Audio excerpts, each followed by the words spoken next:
See if this thing works here.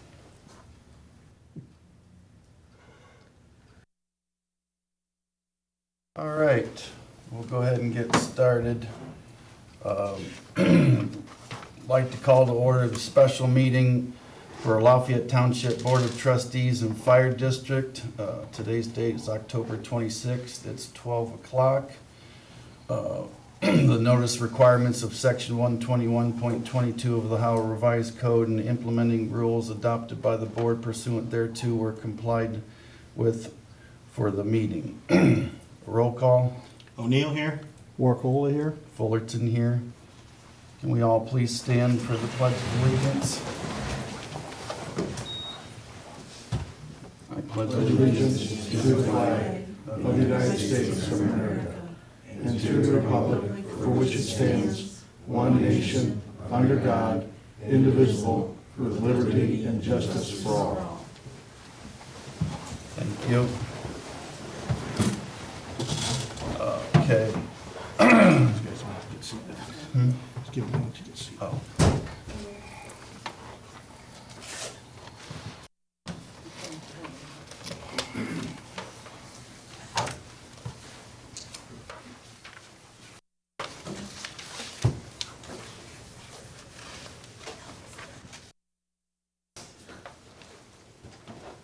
All right, as the board chair, I did call this special meeting.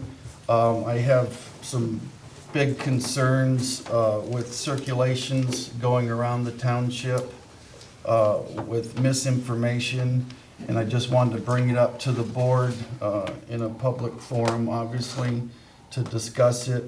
We'll talk about that misinformation in depth, at least I want to with the trustees, but it was my thoughts and ideas to share with the trustees that we put something on the website for our residents to go to dispel some of this misinformation. Marty's done a great job with the website, as all of you know. It's been very, very informative and all the facts are up there, but I would like to dispel some of the misinformation that's been put out to the residents. It's not something that we need to vote on technically, but I would still like to have a public meeting to talk about it. And if Marty, if you could Okay. just, once we're done and complete, if you could put something on the website to dispel some of this Well, misinformation. we can get the video and have that set as a link right on the front page. That way Okay. people don't have to dig for it.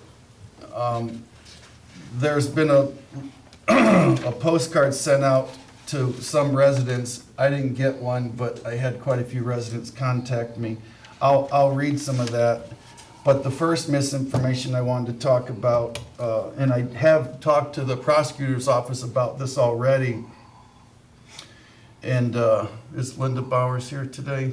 No, she's not. Okay. I wanted to address her in the last meeting, and she wasn't at that meeting. It was told to me over a month ago, I don't know the exact date, that she had spoke to the Medina County Board of Realtors Legislative Committee and was telling them that Lafayette Township is in fiscal emergency and we'd be taken over by the state in less than a year. Wow. That's pretty powerful, and that's pretty doggone false. Laura, you're our fiscal officer. Is there any inkling whatsoever that that's even remotely close? No, Not even close. not even close. If that were the case, what would be the process? I would imagine that the auditor of state would come in and take over the books. And we've been under audit for, oh God, probably 20-some months now, the fire side and the township side. One audit's been completed, the other one is still in process. And I don't know, you've seen the auditor of state website, so. Okay. No issues. So there's one misinformation. The other four is this mailing that I find quite disturbing, because this mailing has targeted trustees as a body. It's targeted residents. Certain residents are getting them, certain ones are not, whatever. But basically, they're inciting fear into the residents. They're provoking anger, and I feel that it's quite malicious. And the residents deserve better, and they shouldn't be treated like this. So I'd like, I don't know how the trustees want to do it today for this meeting. Do you want to talk about one at a time, or just read all four and then? Let's just go through one by one. One by one. All right, the first one. Last year, Lafayette trustees gave themselves a huge raise in generous medical plans. Quit their contribution to premiums paid by previous boards and upgraded to an $8,000 deductible paid 100% by the taxpayers. All right, well, we can start our discussion. Oh, I'm sorry. We will have public participation today after the trustees are done discussing all these, but we're going to keep the public participation to only the misinformation, nothing else. This is the only reason we're having this meeting, is just to dispel this misinformation. And you're going to do that at the end once we go through all Yeah, four? once the end, and then they can go to the podium like we Okay. do our normal meetings, just so we can keep order and so the minutes are easier to write. So, Marty, do you want to start with that one? Yeah, could I? Yeah, sure. So I'm not sure what a huge raise the trustees got was. I didn't get one. Generous medical plan. The medical plan and its coverages are identical to what they've been since I started as a trustee, with the exception of the amount of the deductible. That's changed. I went to, with the permission of the board, I went to our insurance guys a year and a half ago, 2 years ago, and said, how do we get lower costs without taking away any of our benefits? And what I was told was, well, increase your deductible, right? And if you have a business, no, if your deductible goes up, your premiums go down. Same way with your car insurance. But then there's the danger of, if you raise your deductible and you have something happen, you're gonna pay out more. So I went back and, with the help of Frank Harmon, who does our insurance work, went back, I think it was 6 years, and looked at what our average deductibles were. And in the 6 years that we went back, maybe it was 5 years, 5 or 6 years, we were never over, on average, about $1,200 or $1,300 per person. Now, our deductible at the time was $2,300 individual, $5,600 for family, or for an individual plus one, either one. So that made me kind of wonder, well, if I just up my deductible, assuming there's no catastrophic medical issues by anyone in the town, or anyone in the, that's covered by the plan, it's a no-lose situation, and he agreed with that. So we looked at a bunch of different deductible options, and the one we went with was $8,000. $8,000 deductible reduced our premiums by, and I reported this at the last meeting, it was right around $20,000 or $21,000 a year, and that was in 2022. That was a nice chunk of change we saved.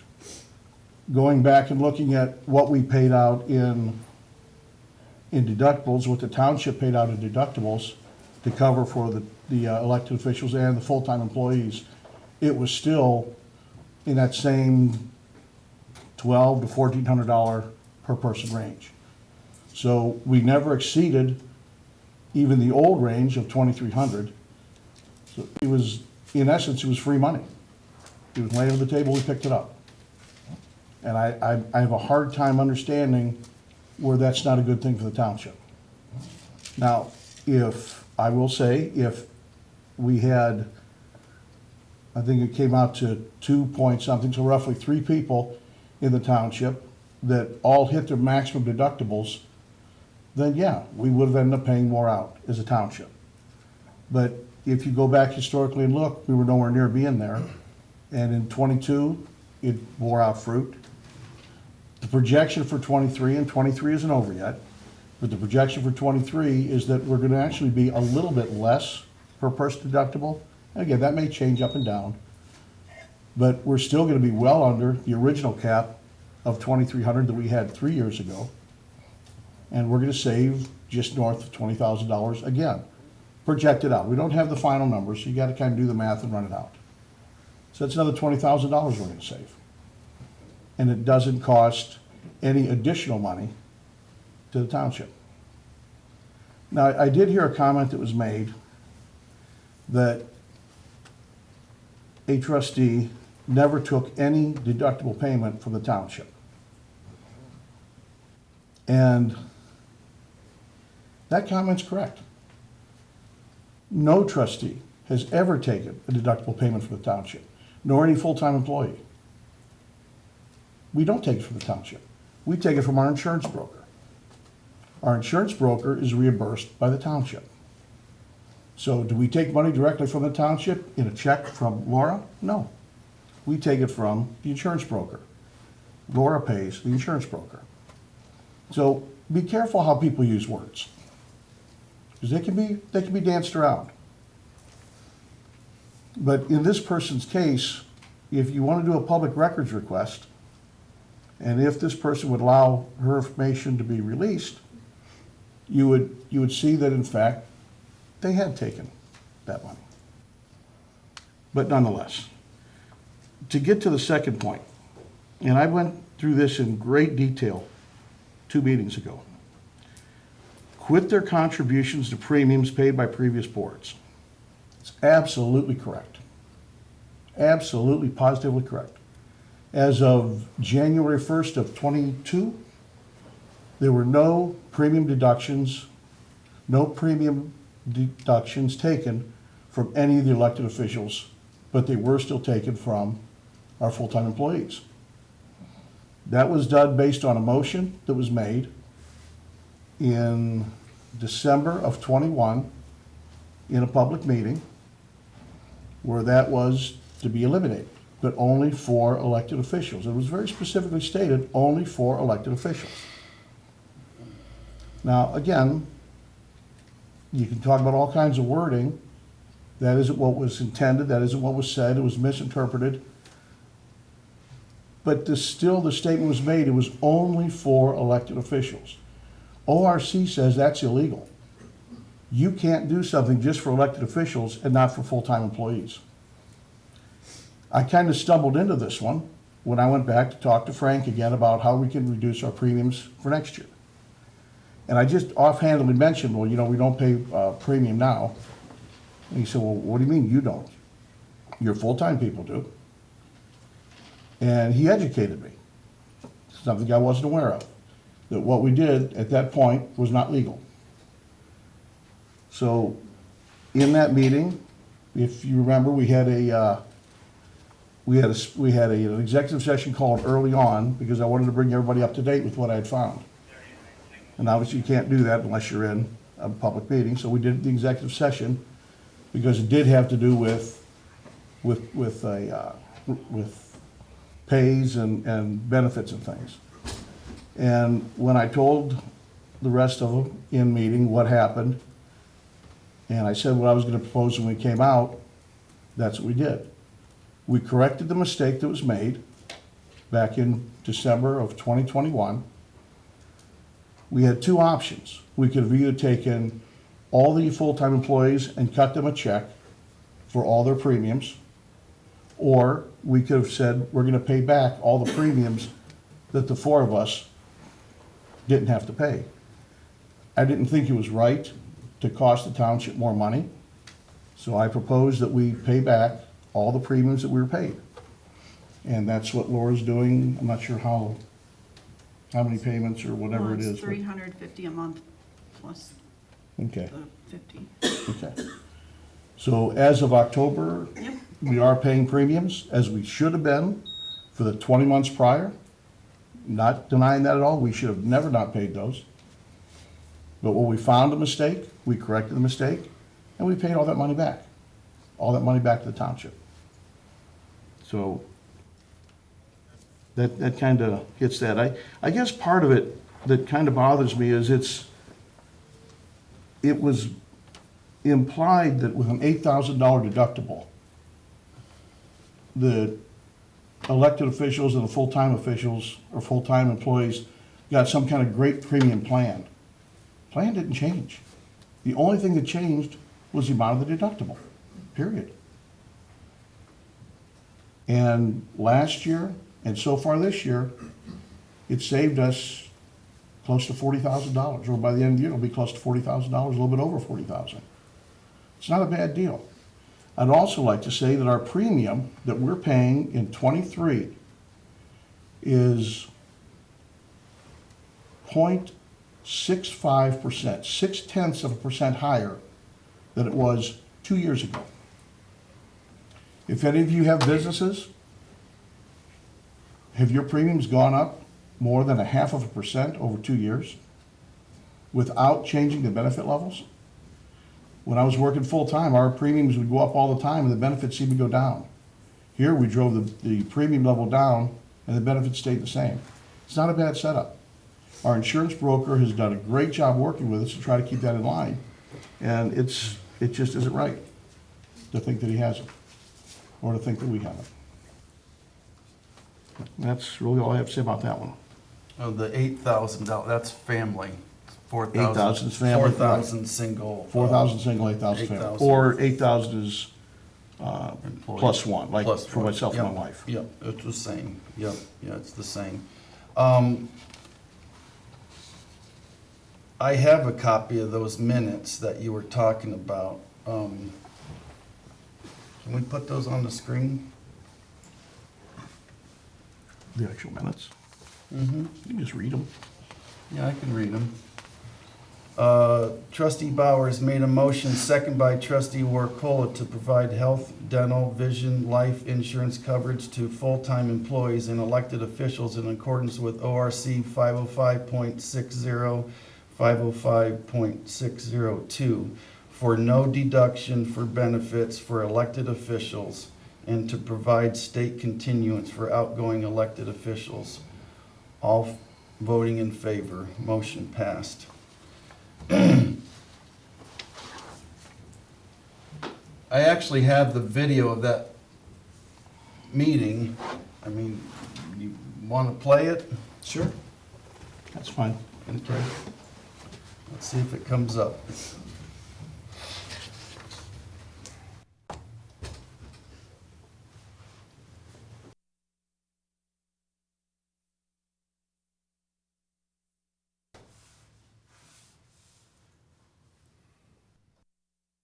General fund of the township.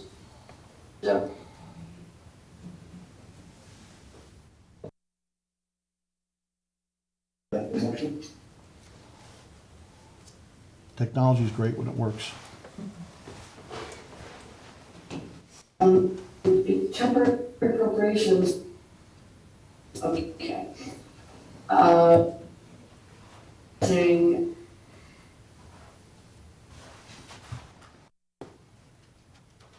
So this may not work quite as well. Don't like us? All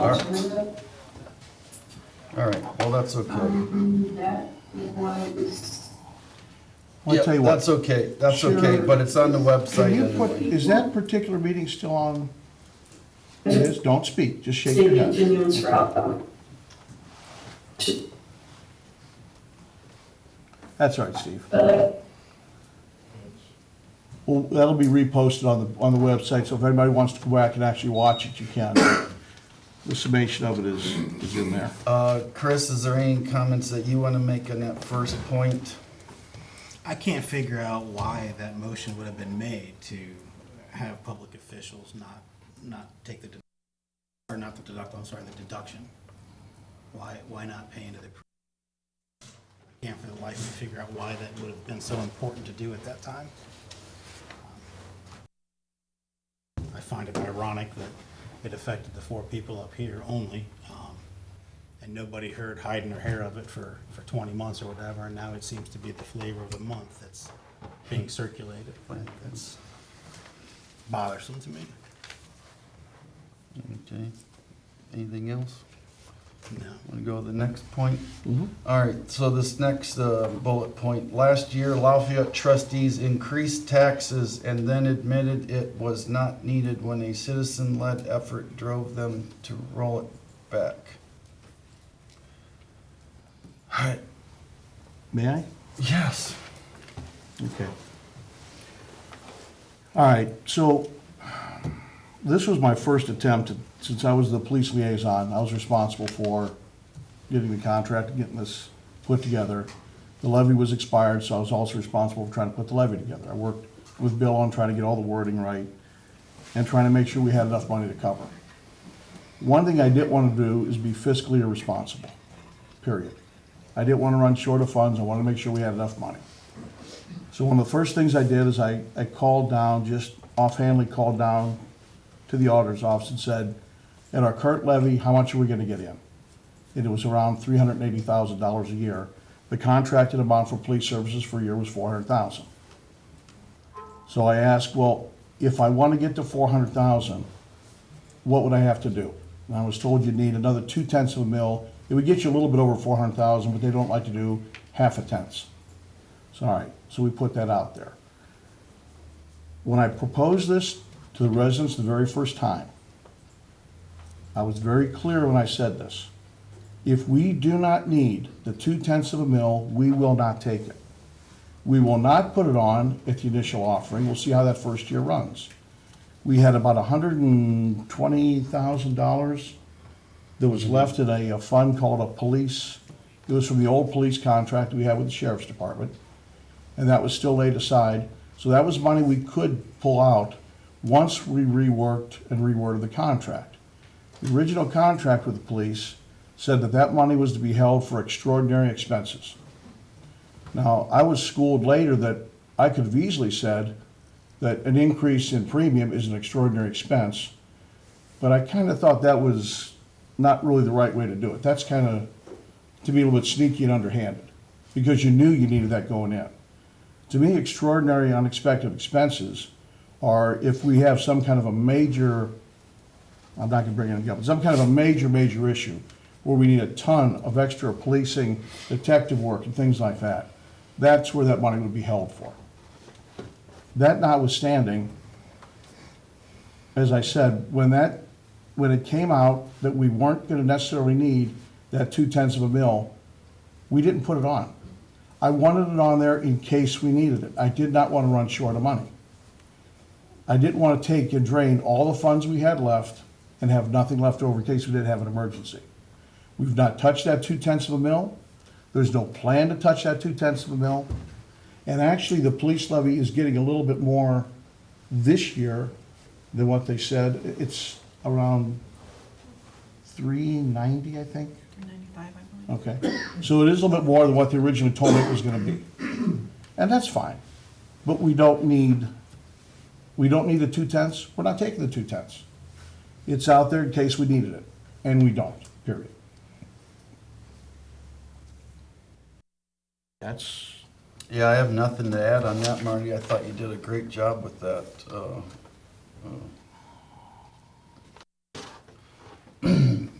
Any thoughts, Chris? With that, that's, the trustees didn't increase taxes anyway.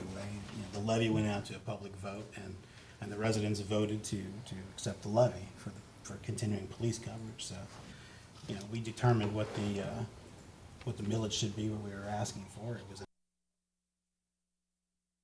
So it's not really the trustees increasing taxes anyway. I feel like that's kind of a misnomer.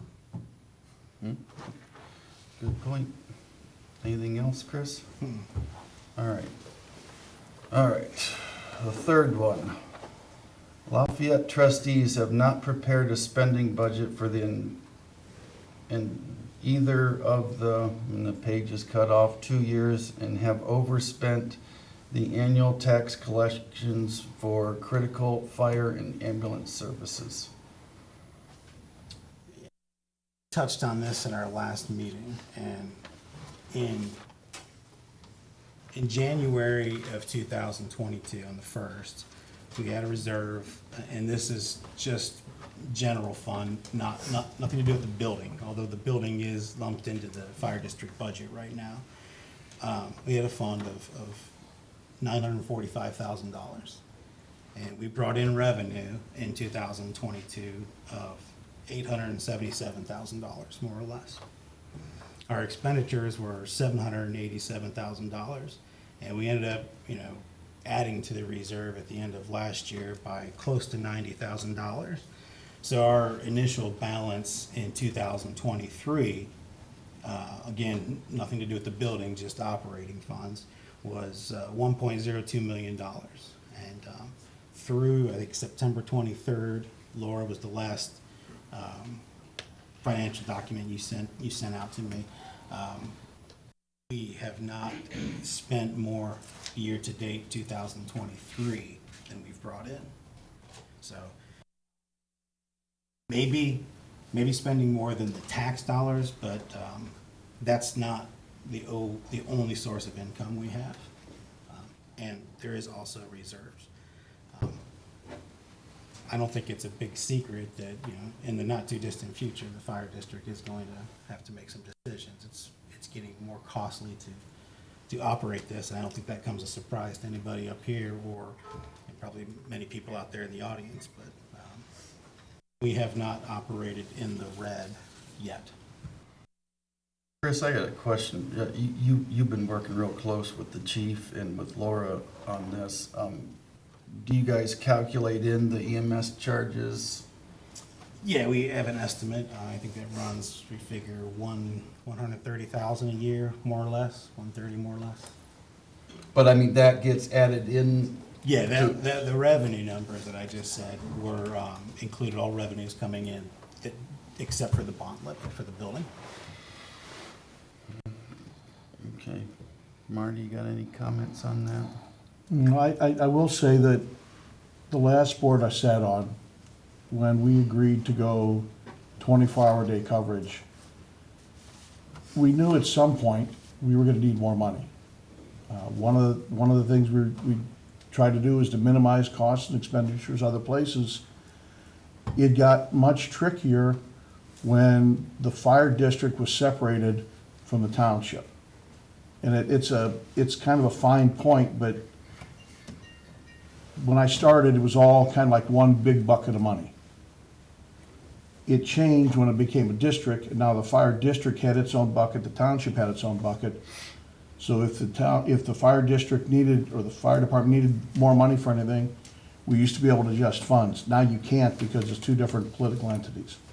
It's kind of a odd set, but it's the way it is now. That also hurt when we had our government, our ARPA money that came in. Because originally when that money came in, the original board discussed what we would do with it, and some of it was to just transfer it directly to the fire district for expenses. And can't do that now. It's a different political entity.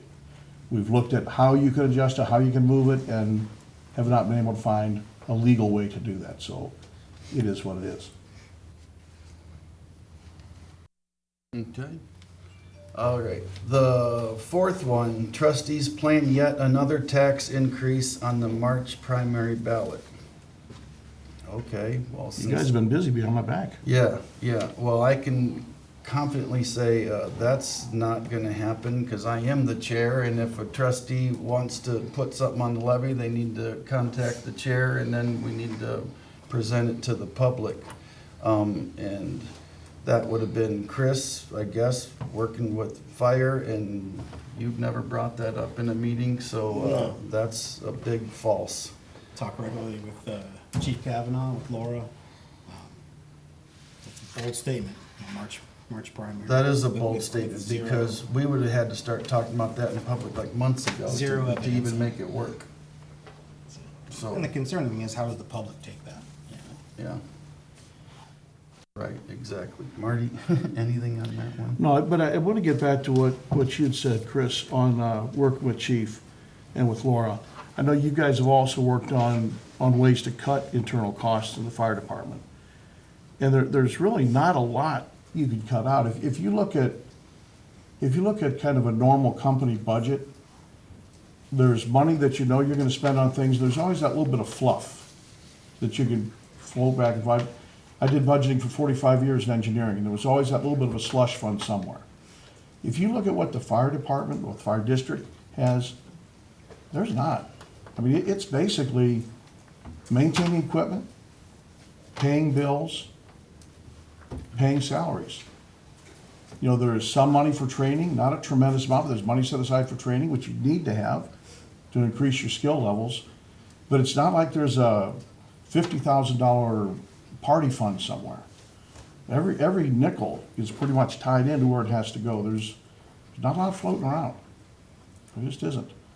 I'd say probably the biggest discretionary would be something like an office supplies. And that's a very, very, very, very tiny amount of the budget. So, but they've done a great job in trying to find ways to stretch that dollar further and further. Because the last thing anybody wants to do is pay more in taxes. Nobody wants to do that.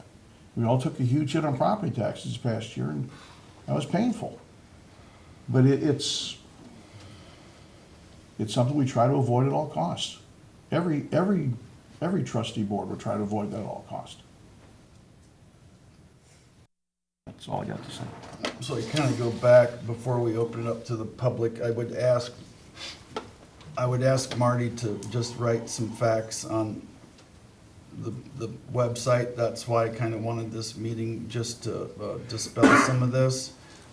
Chris, are you okay with that? Or, I mean, maybe you want to, I don't No, know. I'm totally fine with Marty doing that. Just up for discussion. Oh, and I'm sure you are fine with me doing it, Chris. No problem. Absolutely. Okay. Is there anything else that the trustees want to talk about? Anything before we open it up to the public questions? No, it's only these, this is all we can discuss, right? Yeah, that's all we're discussing today.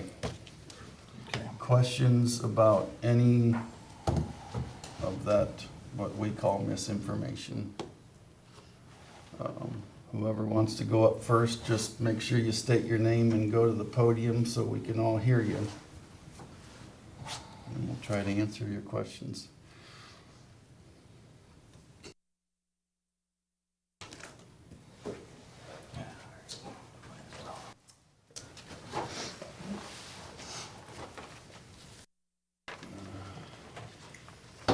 Justin Paroli, 5637 Birchwood.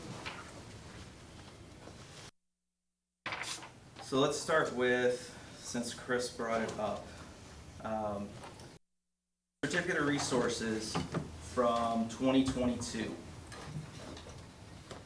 The non-bond related balance, and I think Chris read it as 940, so close to what I have on the certificate. There may have very well been an amended one after the September 1st. But it's 910 to 940. According to the certificate of resources just issued on September 15th of this year by the county auditors, the non-encumbered balance carried over for the fire district is $183,043. Quick math, just rounding it off simple, $700,000 less, just going by the financials that were submitted to the county. For the township, the same certificates, the 2022 balance on January 21st was $1.375 million. For January 1 of 2024, $794,000. Round them off, call it $575,000 less carried over in 2 years. We can play games with all the other numbers that we want. If you're starting 2 years later with significantly less money, you've run a deficit, plain and simple. But that'll lead me to my question of, when does the township plan on submitting revised spending projections and expected January 1, 2024 balances to the Medina County Auditor's Office in order for them to prepare corrected certificates of resources? Can I take that one? Yeah. Absolutely. I'm sure you guys were all like, yes, please. What I've seen on social media, the pictures that were out there, those are budget certificates. Those aren't your official certificates. And if we're going to use those, then you could pin it all on me. Because I submitted the budget worksheets and I did not include the carryover and I did not subtract the 2111 fund and add it to the 1000 fund, which is what is still being worked through with the auditors. Because again, when we moved to the fire district, which was, a total separate entity, it was set up before I took office as 2111, excuse me, being the general fund. And they don't want it that way. They wanted it to be numbered 1,000. So right now, well, in between times, we had those two funds, 2111 and 1,000. So on the budget worksheet that was submitted, you'll see that there's a big chunk of money there that wasn't carried over to the other column. And that's totally on me. But again, it's a budget worksheet. I understand, but it's the same stuff that's done every year for these worksheets, and that's what we're comparing. So Well- you're saying that 336 needs to be added back in, Yeah, but that still leaves over a $200,000 shortfall. Even if you add that 336 in, it doesn't make up the whole difference of 700 plus thousand. But I appreciate the answer. As I've heard, the auditor's office has received nothing from the township yet to do revised numbers. So if the auditor's office is correct, they're waiting for you guys to submit corrected documentation. well, I've been told that we don't have to because it's a budget. It's not. Gotcha. We submit our end of the year when it's closed out and she gets the final numbers, then she determines the carryover. I appreciate that. I'm just going by the last public meeting we had where Ty mentioned that we were waiting for them to send corrected numbers as if the auditor's office had All right. Well, screwed again, something I up. take that, that's on me, so. Okay. So, according to the financial reports filed by the township with the Medina County Auditor, the budget worksheets that we're talking about, you show a projected spending of $400,000 from account 2081, the Medina City Police Fund for Police Protection Other, which covers the full cost of the annual contract for services with the Medina City Police Department. Additionally, you projected spending of $122,460.62 from account 2082, Policing Services for Police Protection Other, which completely exhausts the balance of that fund. Given the statutory restrictions on how that money can be spent, and the fact that you projected covering the entire balance from our police contract from account 2081, can you tell the residents where that money went and what benefit was received from those funds?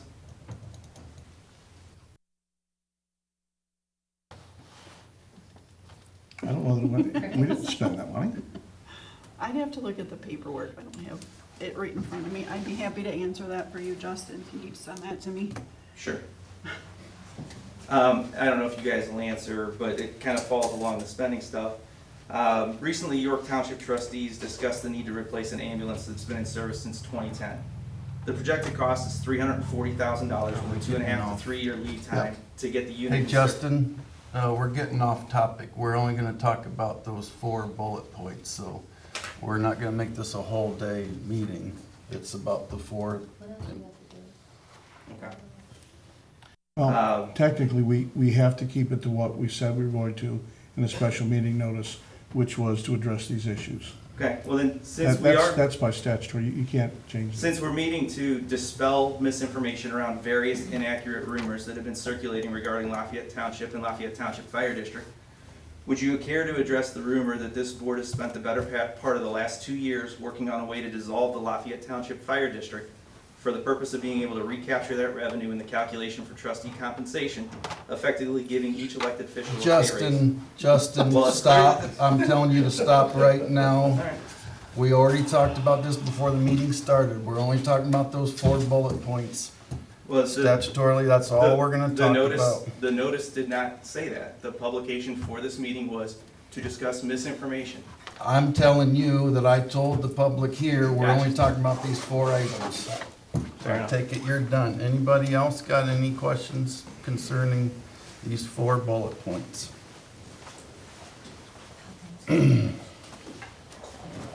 Mike Costello, 5525 Wagon Trail. I have a statement that Ms. Bowers prepared and emailed to me because she was unable to be here today that I'm going to read into the record.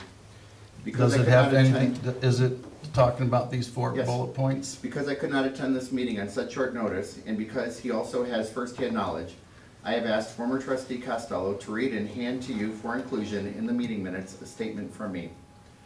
A number of residents informed me that during the October 11, 2023 trustee meeting, Mr. Warcola blamed me for the nature of the current medical insurance plan trustees enjoy, not paying any portion of their premium or their $3,000 portion of the $5,000 portion that had been the plan in 2021. As I have told you in the past, keep misrepresenting my record, and I will respond.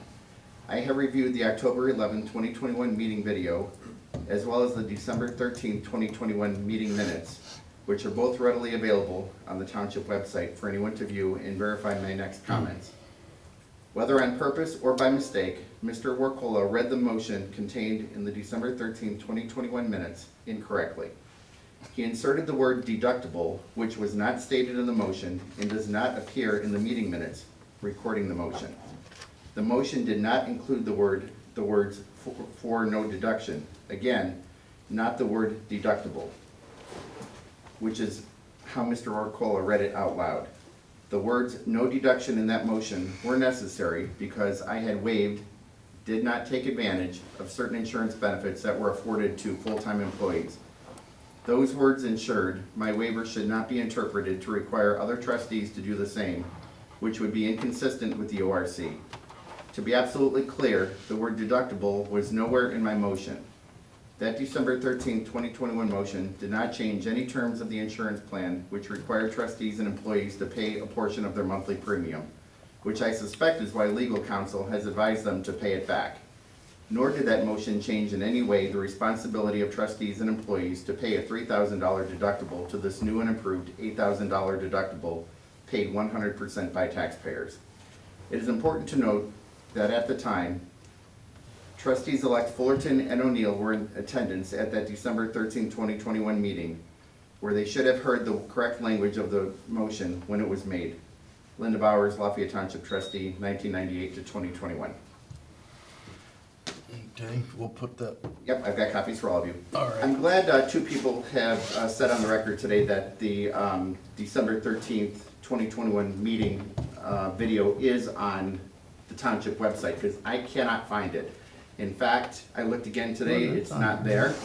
While we were in the meeting, and I did a public record request on October 3rd of this year for that copy of that video, and I've yet to receive any response from the township on that.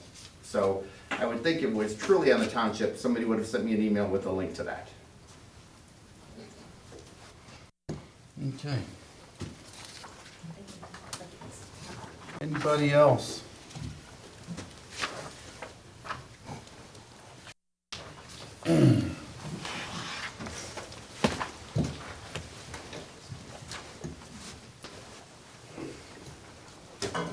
Charles Turner, 6798 Spencer Lake Road. My question has to do with the insurance stuff and the police issues altogether. I'd like to lay down a caveat and say I am a 32-year veteran of law enforcement. I've worked in state, local, and rural areas all over the country.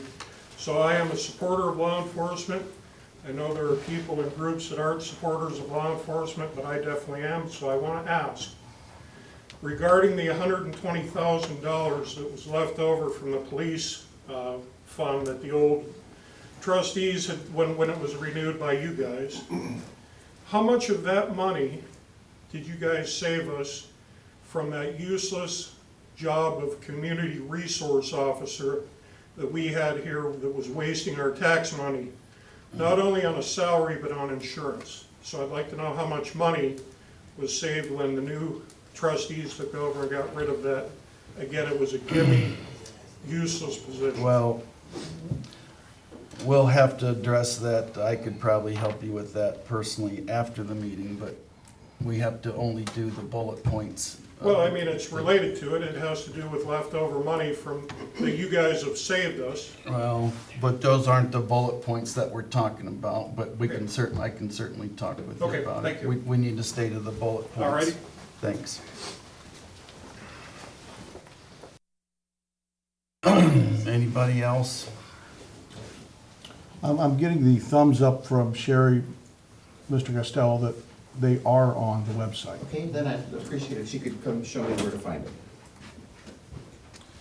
Excuse her from not talking. She's got some throat issues going on. so. I'd like to get to it from the website.